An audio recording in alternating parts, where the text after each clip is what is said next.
Yeah. I mean, she is Amy. She's not Amy, but she is Amy. Hey guys, I'm Alain. And this is David. Welcome to I Finally Watched, where we talk about movies that at least one of us has never seen before. And today, I finally watched Chasing Amy. So, David, I haven't seen this movie in like a really, really long time. And being such a long time, I think I watched it at an age where I really couldn't truly appreciate the humor or everything that's really been being said in the movie about love and sexuality and stuff like that. What did you think of the movie on your first watch? I thought it was really funny. It made me laugh. There's a lot of very inappropriate things in the movie that made me laugh, Right. um, which I guess is the point. Things that are probably more inappropriate now than then. Um, I thought there was some if you're being nitpicky, there's some character stuff here and there that I question. But overall, the point of this movie is just to be. I mean, there's some sweet moments and some very dramatic moments, but overall, it's just there to make me laugh, and it did, I think, a great job at that. So I liked it. Yeah, I mean, when you say inappropriate moments, I know exactly the scenes you mean. But it kind of just talks a lot about race and sexuality and tolerance and like what, you know, the common man thinks of these topics. And Ben Affleck and Jason Lee's characters in this movie, I would say you couldn't get more common man than these characters.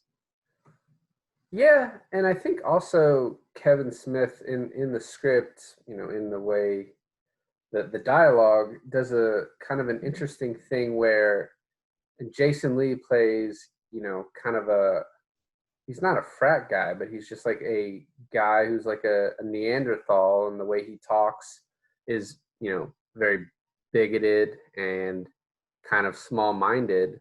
And then you have Ben Affleck, Holden McNeil, who's like kind of very progressive in the way he thinks about things, and it's Kevin Smith does it. It's interesting that he's able to get away with a lot of really kind of on the edge stuff, and then you have Ben Affleck there and some other characters to kind of bring it back and be like, well, this is this is kind of how I actually, it's Kevin Smith how he actually sees the world, but he also likes to kind of push the envelope a little bit with the way things get talked about. So I like that aspect of it. In the very beginning of the movie, there's this kind of this um how do I say it? Like a black man representation of like an extreme white hating black man, and then their relationship with him. Uh, it doesn't seem the movie is trying to take on too much. Yeah, but I mean, they do deal with the other issue, and in that scene where the character is Hooper X, and he's playing like militant black guy who kind of wants to take white people down, and then you kind of find out that that's all just a show, to sell comics. But you would see that part of him and be like, well, that's kind of like a weird way to kind of address race issues and stuff. But then that character Hooper X, when he's just talking with Ben Affleck and other characters, he he's my favorite character, and part of it is because of the issues he touches in just such a matter of fact way, especially about being a gay black man and what he has to deal with and how he has to almost sell this cliched image of what can sell in comics. And I think that's kind of the point Kevin Smith is trying to make with that character is certain minority characters, and they're even on a minority panel, but women characters, gay characters, black characters are only allowed to flourish if they hit these super cliche notes. They're not allowed to just be themselves. Like that Hooper X wouldn't write that type of comic if he was just allowed to write whatever he wanted. And the same maybe can be said for Alyssa. So I think he addresses it in a slapstick way, but when you get down to it, I think the points he's making are kind of interesting, and especially for a movie that's this old. Yeah. But even Kevin Smith, I think, falls into a sort of trope with the Hooper X character. Because I think it is kind of a stereotype of like when you have a white main character, main actor, dealing through the turmoils of, whatever obstacle the movie throws at him, he turns to the old wise black man for advice. And in this movie, he's not old or particularly wise, but he does at certain points turn to Hooper X for advice, and it's decent advice, especially when he finds out about the whole finger cuffs thing. And we'll get to that in a second. But yeah, because that's, and we can get to it in a second, but that actually is my favorite scene, and like why he is like the wise character in the movie, because the advice he gives to Ben Affleck, even though Ben Affleck's incapable of following it, is like very sage, very wise, and just what Ben Affleck should do, but he's incapable. So yeah. But I even like that falls into its own stereotype. But then again, I think he breaks it when he introduces Jay and Silent Bob into the movie, which my first time watching it, I was like, oh, there they are. And then I was over it quite quickly. But when they introduced them into the movie, and Silent Bob, played by Kevin Smith, his own character, starts talking, and he has some very wise things to say in this case. well, yeah, I mean, as wise as that character can say, and that's always kind of his shtick. When the movie started, I obviously knew they were going to be in it at some point. I just kept waiting. It was like it's very long into the movie and one kind of small scene. But I do like the way I like their scene in the movie. But I could always take a little bit more, just because it's Jason Mewes and Kevin Smith are funny as those characters. And it also, and I told you this before the movie, but I had never seen this, and so I was looking up on IMDb before I watched it, and I was like, "Well, who's Amy in this movie?" Because I thought the main girl, Joey Lauren Adams, her name's Alyssa, and I was like, "Well, I thought she was Amy because she's like the lesbian that he's chasing after." So I like went through everyone. I was like, "No one's named Amy." I was like, "This makes no sense." And I was telling you this, and then when I watched it, I was like, "Okay." Yeah, I mean, she is Amy. She's not Amy, but she is Amy. Well, she's And like Amy in the idea that there's an Amy for like everyone out there, right? Exactly. Which I thought was, Silent Bob's story about Amy was a little, to me, shoehorned in. Like, oh, don't forget we have a theme to this movie. And but, hey, by the way, I had your exact same situation with a girl that I found out something crazy about, and I did the exact same thing that you're gonna do and screw it up. yeah, So don't do that. yeah. Which makes me think maybe Kevin Smith either did have the exact same situation and put it down in script form that happened to him, or he also heard from one of his friends that happens to him, and then he puts it down, and the cycle continues. Because at the end of the movie, Ben Affleck, who's a comic book creator, eventually does create a comic book of his exact type of situation called Chasing Amy, and it's like a perfect example of like art imitates life sort of thing. Right. And I guess the next thing that I really want to talk about it, because it was kind of I think one of the most interesting, but then the most underdeveloped. I kept going back and forth, but Jason Lee's character. Mm-hmm. Because I think one critique I would have of the movie is like the glue that holds the scenes together. Like there's seems to be like scenes missing where you just don't understand like why the hell does Jason Lee care so much that Ben Affleck is with this lesbian girl as opposed to if it was a straight girl? Like, why does he care so much? And why is he such just an asshole? You know what I mean? Like, that's his character just seems to be an a-hole. And I mean, you kind of get this payoff in the end, but at the same time, it seems a little forced. But it was interesting. Like that, the last scene, the climactic scene is interesting as a concept, but and I just think that Jason Lee's character could have been developed a little better, and then the relationship between Affleck and Alyssa Jones could have been developed better too.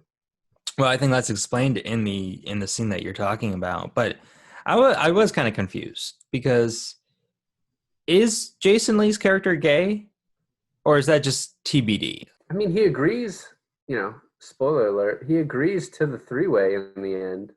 So, I mean, maybe he's just a great friend, but there's nothing in the dialogue or in the end that would lead you to believe that he's not gay. I And guess. and otherwise, why is his relationship with Holden McNeil, Ben Affleck, why is that ruined? You know, I would think it's because he's in love with him, as Holden says. Yeah. So I since it's already kind of spoiled, at the end of the movie, he decides that it would be in their best interest, all three friends to be in their best interest if they all slept together in a three-way, and that it's just like it's a bad idea. Like the audience knows it's a bad idea. Jason Lee knows it's a bad idea. Alyssa knows it's a bad idea. But how do you think Ben Affleck quite like got to that conclusion? Like, oh, that this is going to solve everything, I don't know, because he's an idiot. right? But like, Um, it was right after the conversation, I guess, with Silent Bob, right? yeah, I think that that sort of led to that decision. What was interesting to me is I thought the scene after the hockey game where they kind of yell at each other was the climax of the movie. And then you have this other proposed three-way scene that is like the actual climax. And her reactions were pretty interesting in the movie because like at the hockey game, and I guess I get why, but she got really upset very quickly because I guess she knew what his questions were getting at, and she was really upset with him that he was like asking these very intimate details about her like in public in front of a bunch of other people. Mm-hmm. And then when he proposes the three-way, and at first I was wondering why she just ended up breaking up with him, but it kind of makes sense because one, she says I'm past that in my life, and two, the idea that you're just like you're sort of treating her like a for lack of a better word, like a whore. You're Right. saying like, you're willing to do all this stuff. Like obviously, I'm throwing the idea out there, but I would be, you're not going to say no to this. Like, and you love me, and you're willing to do things like this. And she's just like, I'm not your whore. I think she actually says, and so it's that scene is like it's funny because Jason Lee's character is like, yeah, I'm in, and then when she says no, and he's like, oh thank God, but you don't really it's not really stated like why he's relieved, but it it's just interesting that they have like the two ending scenes. Mm-hmm. Well, I took it that he was relieved because he didn't really want to do it, and the reason he agreed to it in the first place is probably because he is such a good friend. So I think a big plot point in this film is Ben Affleck meets Alyssa and falls in love with her almost immediately, which is kind of a sweet, like build up, kind of a quick romantic build up. It's still a sweet build up. And then he finds out that she's gay. And the whole middle of the movie is just kind of like Ben Affleck trying to get closer and closer with her, and then Jason Lee trying to fuck it all up. Right. And it's interesting because like how quickly he sort of falls for her and then decides like, oh, we can, I'll be friends with you, but like never really wants to be friends with her. And he's always, and Jason Lee describes this like you always want to take like the path of, you can never take the path of least resistance. It's always got to be the hardest for you. And so like the way he goes about trying to get Alyssa, even though he knows it's not going to work, it it kind of is done well in the fact that like I didn't expect her to say yes. And so the plot development of like, you find out she's a lesbian and she's been a lesbian her whole life and she's never questioned it. And then the fact that when, the scene where they're in the car and he's, telling her that he loves her and that, can't see his life without her and she's made her a better person. And even if this ruins anything, and it's funny, he just like keeps talking and talking and talking. And you're like, are you ever going to let her like give you an answer? But when after she runs out of the car and then she comes back to him and like kisses him, I was a little bit shocked that was like the way the movie was going. And then the ending and like him finding out about finger cuffs and everything, it sort of makes a little bit more sense that she was like open to that type of relationship. But I think the way the plot was developed throughout towards the end was very well done. Yeah, and I think, when I was younger and I first saw this, I had a problem with. So I guess the problem I had with it was that Jason Lee had a big monologue about how he couldn't understand lesbians because he thinks that like women, and this applies to all women in his thinking, needed a man, or needed at least the genitalia of a man to truly be satisfied. And it was this kind of this lack of understanding between Jason Lee and Ben Affleck that sex isn't just about penetration. And you come to this point in the movie where, Ben Affleck starts accepting and realizing, oh, sex is love and all that. And then Jason Lee is still kind of like, I don't get it. I don't want to get it. But I'll just be happy for my friend. And it leads to a conversation between Jason Lee and Ben Affleck's characters where Jason is like, you're not going to change her mind. I don't know why you're spending so much time with her. She's a lesbian and you're not going to be able to sleep with her. And, just, I don't get it. But then that kind of like contradicts what he says about like how all women long for, sex with a man. And then it turns out that she not only wants to be with him, but she has been with men previous in her life. And that just, it still kind of ticks me off that in a way Jason Lee's character was right, or at least the movie was trying to like say that he was right when I don't think he should have been right. Yeah, I guess I can see that, but in a way he was also wrong because he thought Ben Affleck was wasting his time. And I think the point of Jason Lee's character was just kind of to show how someone who can be misogynist, homophobic, and just like overall an asshole can maybe have this kind of weird self-hating reasoning behind it. I know they don't make it perfectly clear that he in the end is gay, but I think that's what they're alluding to, because him and Ben Affleck don't have a relationship after the threesome proposal. But I don't think the whole point of the movie is just that Jason Lee's ideas on the world in this movie are correct. No, I'm not saying that. I'm just saying that I like it more now. But when I first saw it, and mind you, this was like 10, 12 years ago, I remember really not liking the movie because it kind of pulls the rug from under you by saying, oh, she's gay, oh, she's not, and by the way, she was actually bisexual the entire time, where I understood for like character development for, what Ben Affleck had to go through.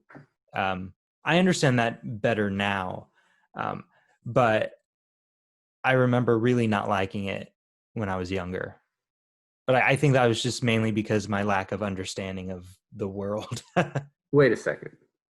So you're telling me that you chose for us to do this movie and you wanted me to watch it and then us talk about it, and the last time you had seen it, you did not like it? Did I say that?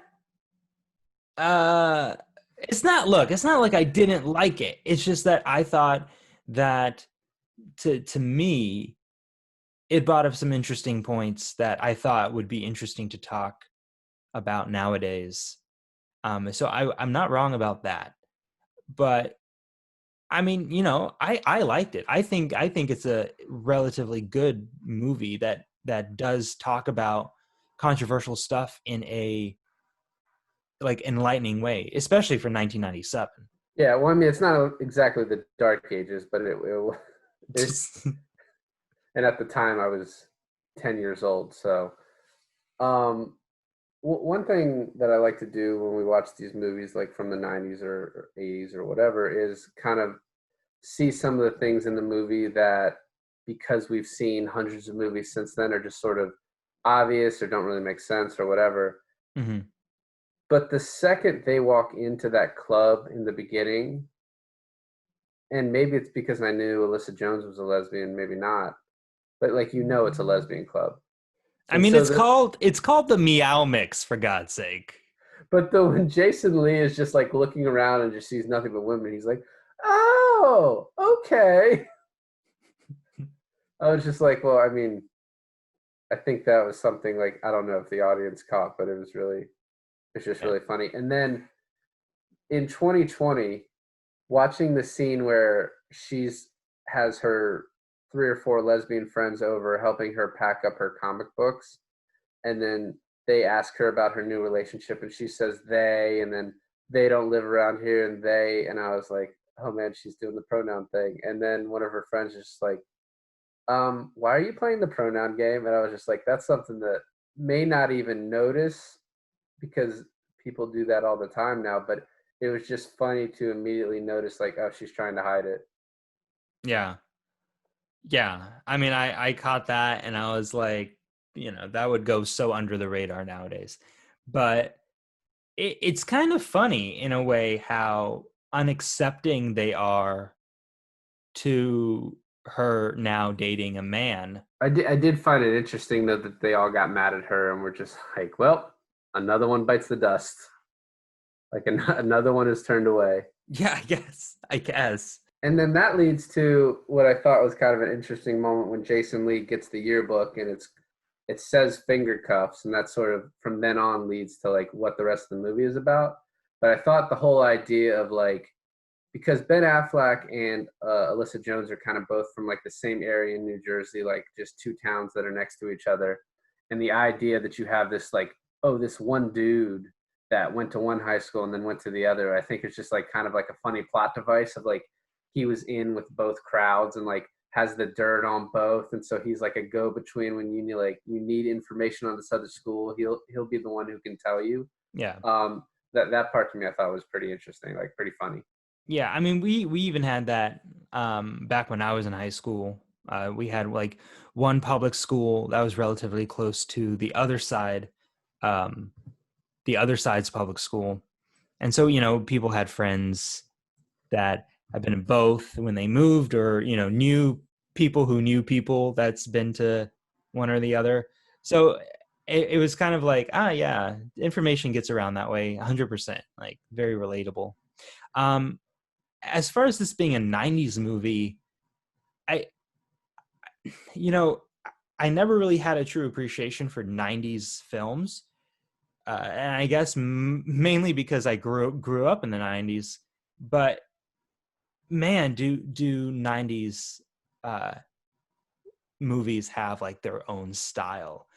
Between this and like a lot of other Kevin Smith movies, Clerks, and then I'm thinking also like Swingers, just very stylized in a way that I never really appreciated before. You're older than me, and I even though I grew up in the 90s, um, I was just like 7 years old by the time the 90s finished up. How do these movies kind of resonate with you? Um, like when you see Clerks or Swingers or just these like very very era based 90s movies, are they nostalgic for you, or how do you like relate to them? I think when I see them now, and especially like Swingers is a good example.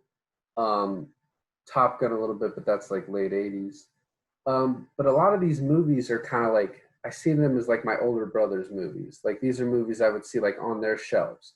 And so, and they're a little, they're probably more in the Gen X range. And so like that's an era that's a little bit before me. And so it's like not something I'm as familiar with. It kind of takes me back a little bit to like almost being a kid and like seeing these things that like were just kind of above my understanding at that time. And so it's like, yes, I lived through the entire 90s, but not at an age where I could like fully kind of take in everything about it, including like these movies. Yeah. Yeah. And, I know you've said this in other reviews before, and I think it's still one of the best things that you have said during our podcasts. But you sometimes refer to movies as being nostalgic for a time that you've never been in, like nostalgic for a time before your time. And I think that's kind of like what resonates with me with these kinds of movies, is that it's like, man, to be my age, right now, back in the 90s when I was just a kid, that would be a very different experience, I think. I think we should get back to talking a little bit some scenes in the movie. And my favorite scene in the movie is the scene where Holden goes to Hooper X for advice after finding out about finger cuffs. And the way he just describes how men always want to be like pioneers and think that they're the first place, like they're they're the first person to ever like discover this new territory. And so Holden was fine when she had slept with, when Alyssa had slept with hundreds and hundreds of women, but like finds out that she's had sex with two dudes and just can't handle it and is thinking about breaking up with her. And the way he kind of describes how like as a gay man, like he does the same things to the guys that that he's with. He tells them, he's like, oh, I've never done this before. And he's like, and then when I'm tired of him, I hit him with the truth and let him know. And then I just get rid of him. I think that whole scene is like, he's really funny. I think he's really like, the things he is saying are really like poignant. Why could I not think of the word poignant? Yeah, I think the things you're saying is really poignant. And it's interesting, like watching the movie, because there's some things that don't age necessarily well, and there's some things that you could get away with the 90s that if you did now, people would have a problem with. But as I'm watching it thinking, Kevin Smith wrote this, but it's coming through being spoken by a black guy who, I don't know if he's gay or not in real life, being spoken by women who may or may not actually be lesbians. And so it's like, there is this kind of like disconnect in my head of like, this is still just coming from like Kevin Smith, you know what I mean? This is Kevin Smith's ideas of the world. And so it does make me wonder a little bit like how much input the actors had and like what they said, because this was kind of the budget for this movie was like $250,000, and so like a lot of this had to be shot kind of quickly. Well, I don't know much about Kevin Smith and his directing techniques, but the little bit that I do know of him, the stuff that I have heard, is that he is quite like a hands-off director. So it wouldn't surprise me if he more or less was like, "Hey, this is kind of where I want the scene to go." Like asking the actors, this is more or less where I want the scene to go. What do you think? And how would you like kind of do this? And in that way, I could believe that it's more like multiple voices than just, him. Right. And then that takes me to like the guy that plays Hooper X. His name's Dwight Ewell, I believe. I looked him up, and he has done like very little other like kind of well-known work. He was in like Jay and Silent Bob Strike Back, reprising this character a little bit. But he was so amazing to me in this movie, and he hasn't been in anything in like 10 years. It's just kind of shocking to me that like he couldn't get more after this, because I love him in this movie. I think he's great. Yeah, he was really good. And then one of the one of the my a really funny scene, and it's within the scene that's your favorite, the one where they're in the, I guess they're in the what, music store. Yeah. Yeah, and the little kid walks up to him and wants his autograph, and he's like, I forget what he says, something like "fight the power" or like that. Yeah, yeah, that's right. He sees like uh, he points to Ben Affleck and he's like, "You see that white man over there? Well, he's the devil." And the little kid's like, "Yep." And I don't know. That's just like so funny to me. Well, and Um, Hooper X is also kind of the reason a little bit that Ben Affleck suddenly realizes that Jason Lee, whose name is Banky in the movie, may be gay, because he says like that boy loves you in ways that he's not ready to deal with, and it's kind of like a revelation to Ben Affleck that he like never really thought about why Jason Lee is acting this way, and so Well, Jason Lee's whole like outlook on life is being tested throughout the movie, even at the real like very beginning, where Hooper X is like, "Oh, so Archie and Jughead were they're lovers," and Jason Lee gets really really pissed off about that and does like everything he could possibly do for like the next you know well, they actually leave the bar to to go. He's like, find we're gonna go yeah. get comics. I'm gonna prove to you. And I love Hooper's like, well, if you excuse me, I have to go like rock this guy's world for a minute, but we'll be back. And then they come back and he's like, Jason Lee is like, see, Jughead is just giving Archie a massage. It's just, I even missed that part. yeah. Um, it's when they were playing darts, which I also thought when he and Alyssa, Holden and Alyssa were playing darts, I thought that was a great scene too. There's a lot of really nice scenes in this movie, and it does bring up such interesting chatter, I guess, with it still being such a funny film. It's not my favorite Kevin Smith movie. I think Clerks is still number one for me. Um, but do you like other Kevin Smith works? So I have seen Clerks 2 and Jay and Silent Bob Strike Back. And while both of those are not like great movies in my estimation, I enjoyed both of them.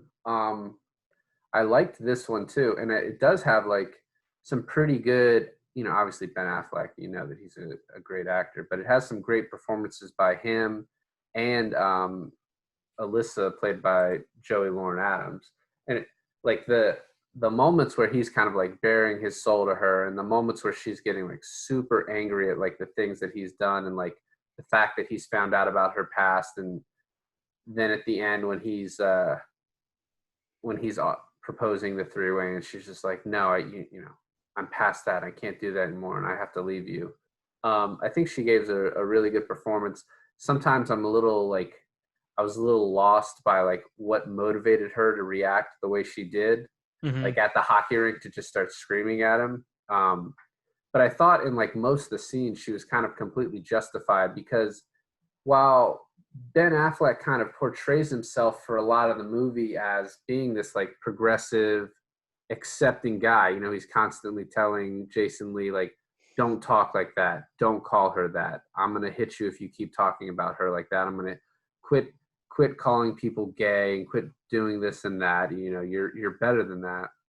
At the end of the day, when he finds out that she's had sex with dudes, he's like wants to end things with her.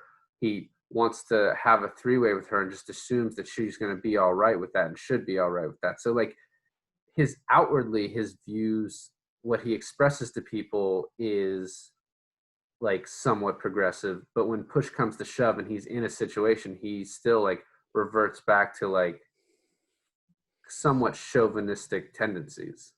Yeah, and I find it interesting in the end when you see all the characters kind of, they've part their way and they're back at the Comic-Con. I guess like a year went by maybe, and It says 6 months. 6 months went by. Okay. Well, I also have a. It's funny because at the establishing shots of the Comic-Con in the beginning of the movie, um, it's the exact, and I mean the exact same people in the exact same makeup and costume, uh, from in the beginning of the movie and at the end of the movie. So when the movie first started and they were showing kind of the street signs and stuff and they were going inside, I thought that they had maybe just like found an actual Comic-Con and like set up a table. You know what I mean? Because it was like, it looked like guerrilla style. Like they were just like, we have to get this shot and then get out of here. Like the cops are going to come. I mean, for a $250,000 budget, like that type of thing would make sense. But it also would make sense that if they are going to pay for like all these extras and for this scene with like a ton of people in it, when none of the other scenes have that like we're going to use this twice. well, the other scene that has a ton of extras in it, and I am getting a little off track, but it's The hockey game? yes, the hockey game, which I thought was really, really awesome, because as he's grilling her with these questions leading up to, did she have a three-way with these two guys back in high school? The two of the hockey players are getting punches in on each other and getting just like this one big brawl. Getting punches in on each other, we call that fighting in common parlance, if you want to just call it that. Okay, sorry, I don't know much about sports, but in the hockey game, when the two players fight each other, I love the metaphor between that, when they're basically taking below the belt hits, and he's asking below the belt questions to her that emotionally would feel like a punch in the gut. Right. Well, and you can even just see it on her face. Like she doesn't hide her emotions like when those questions get asked. And he is fairly obvious like in what he's doing, but at the same time it's because as the audience we know what he's doing. But her she is not hiding like any of her emotions when he's asking those questions. And back to like when they shoot the final scene and he 6 months later at the same Comic-Con, but the new Comic-Con, I did have like a little bit of trouble. I wish they had tied in like the Baby Dave comic that Jason Lee wrote at the end. I wish they had somehow tied that in better with like earlier in the movie, because I really have no idea like what the point of that was. It seemed like a missed opportunity for like a joke that could have been set up in the beginning and paid off at the end, and it didn't seem like it was from anything. So the way I understood the Baby Dave comic, it's kind of like a character growth maybe for Jason Lee's character. What was his name again? Banky. Banky? Banky. Okay, Banky. Yeah. But that's obviously like a nickname. Maybe like his actual name is Dave. I don't know if they established that anywhere in the movie. Maybe they did and we missed it. But maybe like he's finally like owning up to like his outlook on life is like that of a child. It's like very immature. And that's kind of like his realization that he's like that is maybe represented in that comic book. And then of course, Holden, Ben Affleck, his comic book is called Chasing Amy, about the exact same situation that he's in. And that kind of shows that his growth has come from his learning and understanding of what he's been through. So in a way, maybe that was just trying to show like, in the end, yeah, friendships are ruined and people move on, but they have developed as better human beings. Well, and yeah, and you can see like the way that they kind of Holden and Banky communicate with each other in the end. Like they may not like become friends again, but at least they, there's no like animosity. Banky just can't be around Holden for reasons that he doesn't want to express, but they're still, they still always have kind of that bond. They just need to be separate now. Yep. So I'm actually really glad that I revisited this film, because I do like it a lot better. I think it does, say really interesting things, and my understanding of those interesting things that are being said are more, I guess, developed now for myself. So did you like the movie, and would you watch it again? I did like it. It's probably not something that I'll like it's not something that I'm going to be like, I have to see this again sometime soon or in the near future. I wouldn't be against watching it again if someone hadn't seen it. And I do think, he does try and talk about kind of some interesting things, and he has some ideas that he's trying to express. It's sometimes hard to tell if he's like doing it in the most appropriate way, um, or if 23 years later that this is the same way society would think about this, or if we've kind of moved past some of these ideas. But in the end, that all that I really will remember about this movie is that it made me laugh a lot, and I had a good time watching it, and it's kind of an easy watch. So I really enjoyed it. Yeah, I'm with you there. I probably, uh, won't see it again, but I'm glad I did see it again.